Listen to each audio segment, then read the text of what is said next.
কাজ শেষে বাড়ি ফিরতে দেরি হয়ে গেল। এলাকার এদিকটা শুনশান, দু একটা কুকুর ব্যতীত অন্য কোনো জনপ্রাণীর দেখা নেই।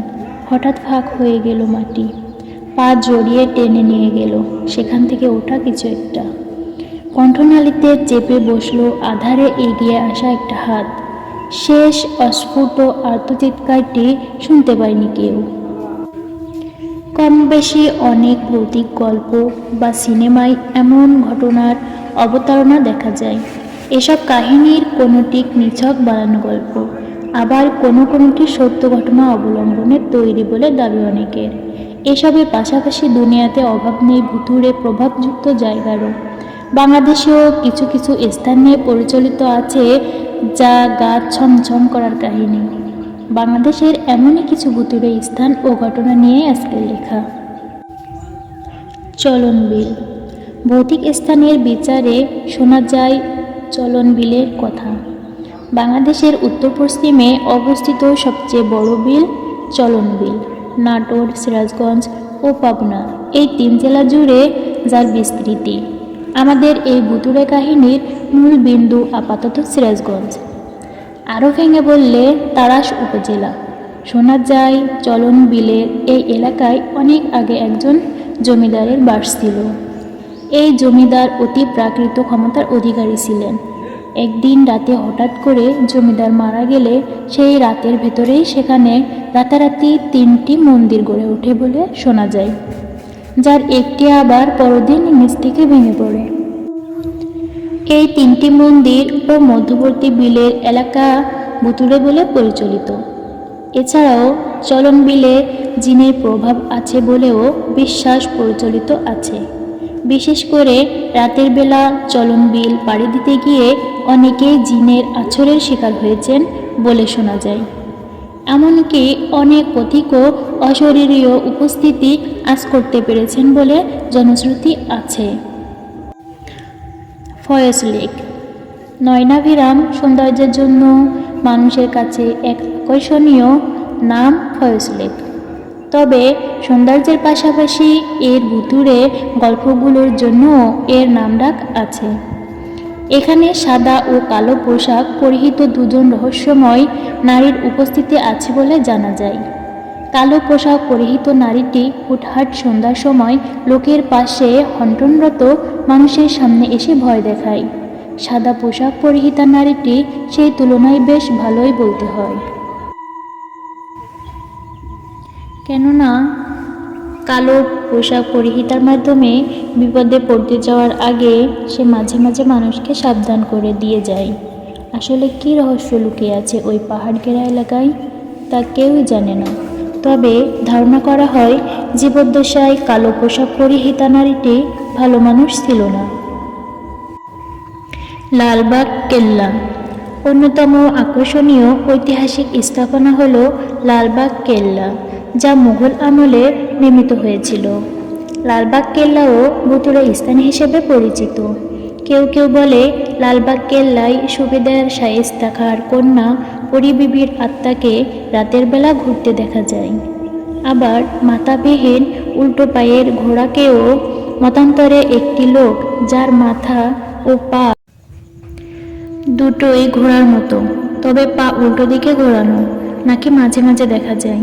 সেখানকার স্থানীয় মসজিদে অনেক সময় রাত 3টার সময় অনেকে এসে নামাজ পড়ে, যদিও ফজরের নামাজের আসল সময় ঋতুভেদে 4:30 থেকে 5টার আশেপাশে হয়। তাদের নামাজের শব্দ অনুসরণ করে সেখানে গেলে দেখা যায় কক্ষটি ফাঁকা, রাত্রিকালীন রক্ষীদের মতো। তারা রাতে কেমন যেন অস্বস্তি অনুভব করেন সেখানে। লালবাগ কেল্লার আরেকটি ভুতুড়ে জিনিস হলো এর তলদেশের একটি সুড়ঙ্গ। কথিত আছে এর ভেতরে কেউ একবার গেলে আর ফিরে আসে না। কেউ বলে সুড়ঙ্গটি এখান থেকে দিল্লি পর্যন্ত বিস্তৃত। আবার কারো মতে এটি টঙ্গী নদীতে গিয়ে পড়েছে। তবে প্রকৃতপক্ষে কেউই জানে না এর গহীনে কী রহস্য লুকিয়ে আছে। ব্রিটিশ আমলে একবার একটি অনুসন্ধানী দল 2টি কুকুরের গলায় চেইন বেঁধে তাদের সুড়ঙ্গের ভেতরে পাঠায়। একটু পর চেইন ধরে টান দেওয়া হলে বলে চেইন দুটি ফেরত আসলেও কুকুরগুলোর নাম নিশানা পাওয়া যায়নি। এরপর কিছু হাতিও সেখানে পাঠানো হয়, বলা বাহুল্য সেগুলোরও কোনো হদিস পাওয়া যায়নি।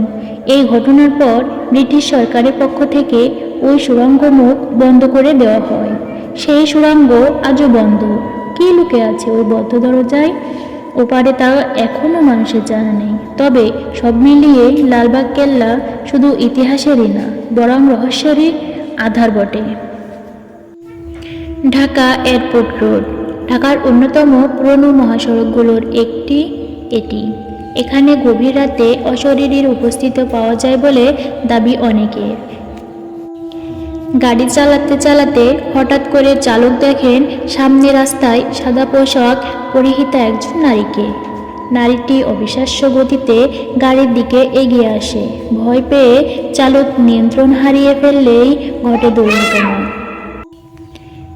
এই অশরীরী কোনো মানুষকে স্পর্শ কিংবা সরাসরি ক্ষতি বা আঘাত করে না। ভয় দেখিয়ে দুর্ঘটনা ঘটানোই এর উদ্দেশ্য। কাজেই ভয় পেয়ে গাড়ির উপর থেকে নিয়ন্ত্রণ না হারালে ঘটবে না কোনো দুর্ঘটনা। ধারণা করা হয় অনেক বছর আগে ওইখানে সড়ক দুর্ঘটনায় তার ও তার পরিবারের মৃত্যু হয়েছিল।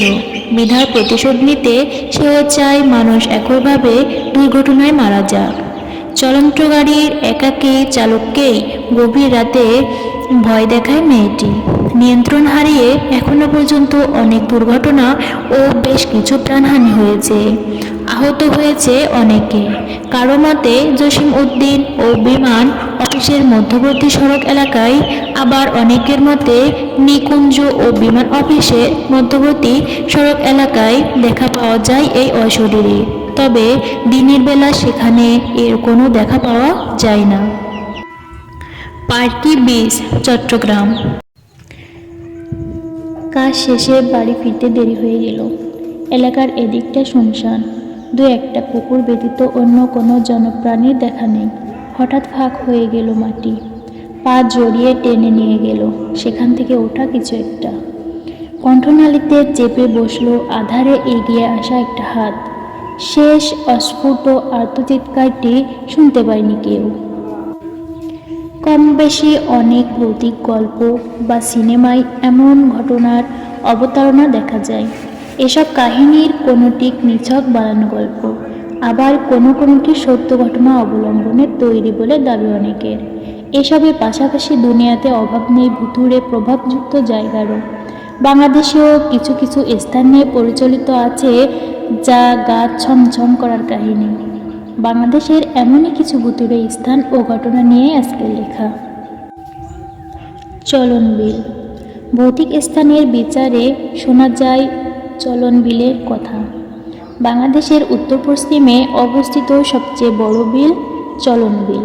নাটোর, সিরাজগঞ্জ ও পাবনা এই 3 জেলা জুড়ে যার বিস্তৃতি। আমাদের এই ভুতুড়ে কাহিনীর মূল বিন্দু আপাতত সিরাজগঞ্জ। আরও ভেঙে বললে তাড়াশ উপজেলা। শোনা যায় চলন বিলের এই এলাকায় অনেক আগে একজন জমিদারের বাস ছিল। এই জমিদার অতি প্রাকৃত ক্ষমতার অধিকারী ছিলেন। একদিন রাতে হঠাৎ করে জমিদার মারা গেলে সেই রাতের ভেতরেই সেখানে রাতারাতি 3টি মন্দির গড়ে ওঠে বলে শোনা যায়, যার একটি আবার পরদিন নিচ থেকে ভেঙে পড়ে। এই 3টি মন্দির ও মধ্যবর্তী বিলের এলাকা ভুতুড়ে বলে পরিচালিত। এছাড়াও চলন বিলে জিনের প্রভাব আছে বলেও বিশ্বাস প্রচলিত আছে। বিশেষ করে রাতের বেলা চলন বিল পাড়ি দিতে গিয়ে অনেকেই জিনের আছরের শিকার হয়েছেন বলে শোনা যায়। এমনকি অনেক পথিকও অশরীরীয় উপস্থিতি আঁচ করতে পেরেছেন বলে জনশ্রুতি আছে। ফয়েজ লেক। নয়নাভিরাম সৌন্দর্যের জন্য মানুষের কাছে এক আকর্ষণীয় নাম ফয়েজ লেক। তবে সৌন্দর্যের পাশাপাশি এর ভুতুড়ে গল্পগুলোর জন্য এর নামডাক আছে। এখানে সাদা ও কালো পোশাক পরিহিত 2জন রহস্যময় নারীর উপস্থিতি আছে বলে জানা যায়। কালো পোশাক পরিহিত নারীটি হুটহাট সন্ধ্যার সময় লোকের পাশে হন্টনরত মানুষের সামনে এসে ভয় দেখায়। সাদা পোশাক পরিহিতা নারীটি সেই তুলনায় বেশ ভালোই বলতে হয়। কেননা কালো পোশাক পরিহিতার মাধ্যমে বিপদে পড়তে যাওয়ার আগে সে মাঝে মাঝে মানুষকে সাবধান করে দিয়ে যায়।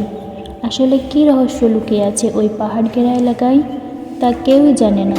তবে ধারণা করা হয় জীবদ্দশায় কালো পোশাক পরিহিতা নারীটি ভালো মানুষ ছিল না। লালবাগ কেল্লা।